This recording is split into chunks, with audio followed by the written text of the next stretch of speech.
What if you're not only grieving lost time, but you're also reclaiming time? I know when I look back at my life and I look at certain things, boy, I see the truth, and it's just hard to take it in, right? But we have to. We have to learn to love the parts of ourselves because I'm seeing the younger version of myself who had capacity. She had ideas. She had energy. She had all the things. What she didn't have was permission to be who she was, to bring all of that out into the world. And how sad is that? You know? So you're seeing a younger version of yourself who had capacity, but not permission. And it stings. Trust me, I get it. That stings.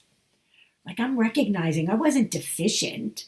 There's nothing wrong with me. I wasn't inferior or less than. I was unsupported.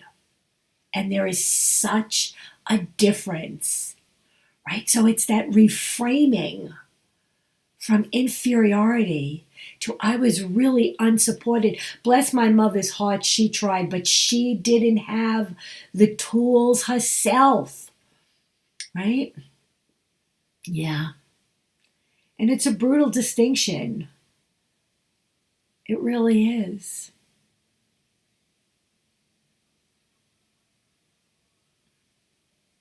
And here's what I know to be true today after reading my writing here is that um, I was thinking about all of this as if it was failure. Like I kept on failing and I kept trying and failing and trying. I mean, you know, there comes a time, but I kept on going and here I am, right? Because what I realize now, thank you, Jesus, for bringing me to this place where I realized it wasn't failure. My life was not a failure. It was adaptation. I adapted to those failures. I started to expect them. I fought myself at a cellular level, all while pretending I was fine on the outside. That's the thing that kicks me in the ass.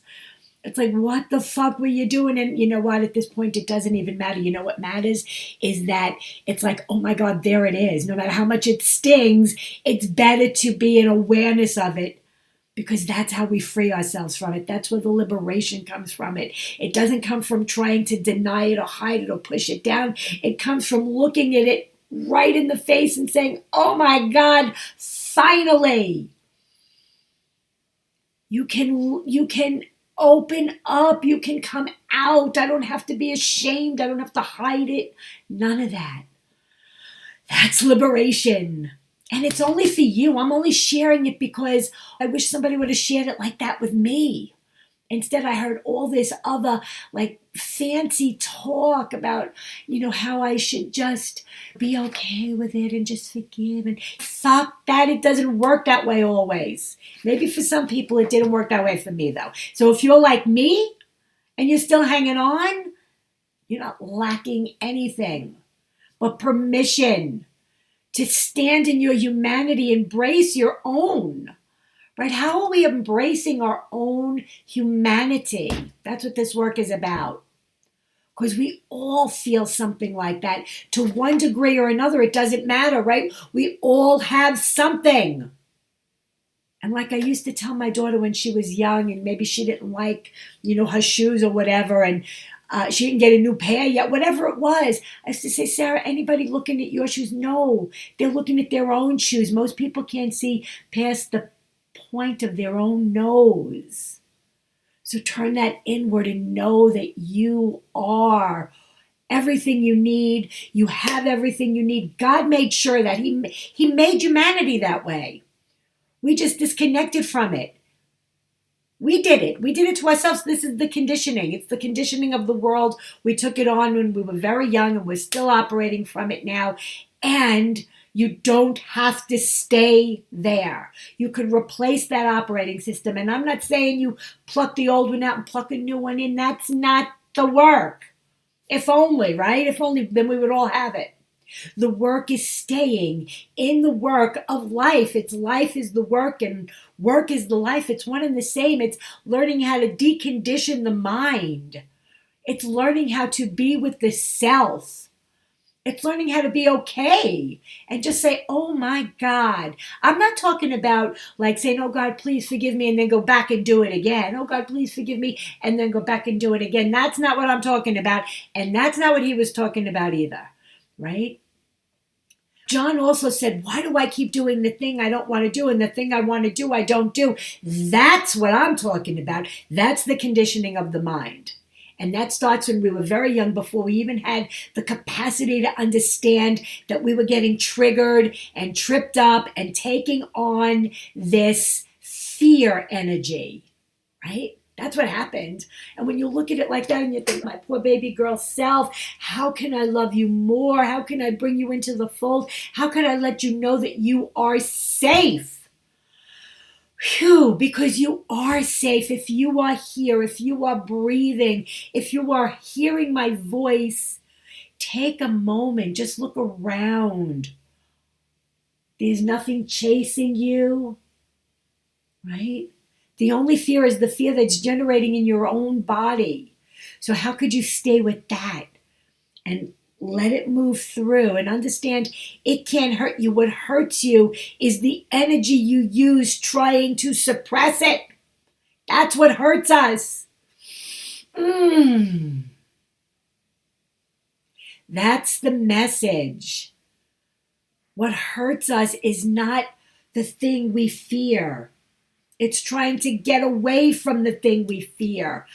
It lives in here. It's looping in you. Right? That's the loop. There I go again, boom. There I go again, boom. There I go again, boom. Right? How many times do we do that? Over the same thing. Whoops, look at that hair.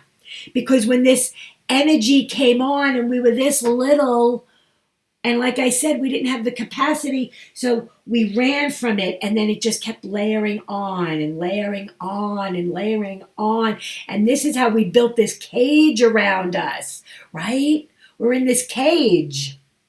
And how do we find the crack in the cage? We have these conversations.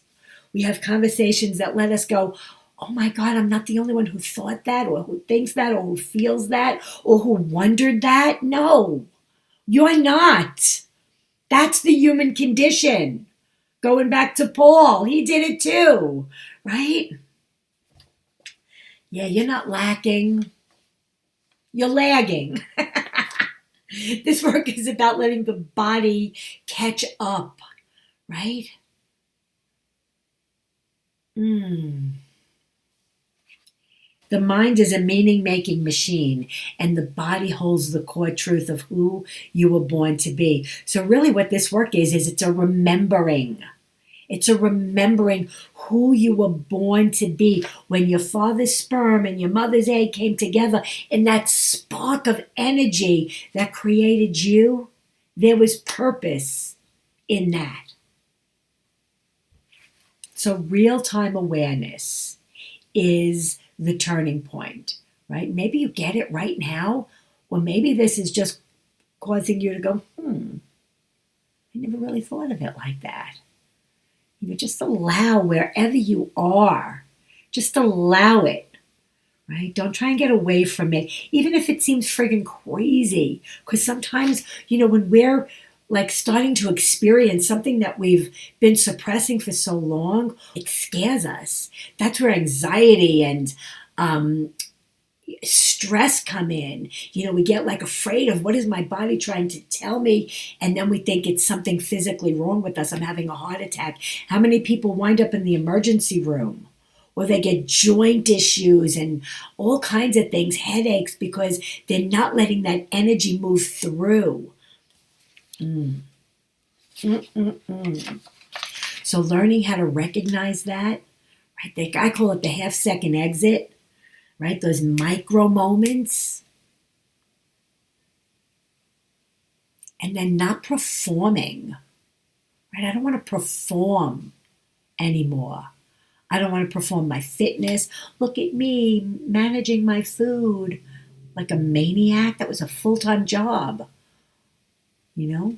Look at me managing everybody else. Everything is perfect. No, everybody is responsible for their own truth, their own life. I can assist you if you need it and you ask, but I'm not going to be imposing my solutions for your life anymore. That's just not how this is going to work. Oh my God, do you hear the freedom in that? I'm not imposing what I think you should do. You do what you do. I will support you as best I can. That's discernment, baby. That's living in the spirit of cooperation and co-generation, like my friend talks about, and true support, right?